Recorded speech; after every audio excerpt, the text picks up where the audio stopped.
সন্ত্রাসী করছে কার প্রশ্ন নয়, তারা ভাবতে গেল।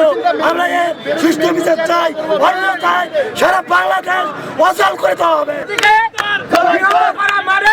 বাংলাদেশকে আমরা ভারতের আধিপত্য, ভারতের কাছে কখনোই মেনে নিব না। এই ছাত্র জনতা কখনো মেনে নিবে না। আওয়ামী লীগের কুত্তার বাচ্চা বাচ্চারা শুনে রাখ, তোদের আমরা কবর খুঁড়ে ছাড়বো ইনশাল্লাহ এই দেশে। আমরা এখানে উপস্থিত হয়েছি আমাদের প্রাণপ্রিয় হাদি ভাই, আমরা যে আমাদের বিপ্লবী কণ্ঠ হাদি ভাই, তার জন্য আমরা তাকে মনে করি বাংলার বিপ্লবের জাগরণ।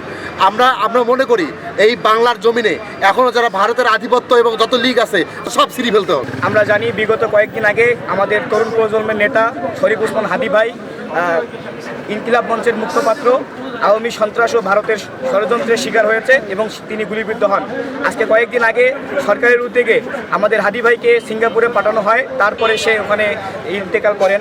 আমরা এই রংপুরের পক্ষ থেকে আমরা সারা বাংলাদেশের জনগণকে এবং ছাত্র জনতাকে বলতে চাই, আমাদের এই তরুণ নেতার যতক্ষণ পর্যন্ত বিচার নিশ্চিত হবে না এবং খুনিদেরকে ধরে প্রকাশ্যে শাস্তির আওতায় না আনা হবে এবং যতক্ষণ পর্যন্ত আমাদের হাদি ভাইদের খুনের বিচার হবে না, ততক্ষণ পর্যন্ত আমরা এই রাজপথ ছাড়বো না এবং আমরা এখানে মাঠেই থাকবো ইনশাল্লাহ।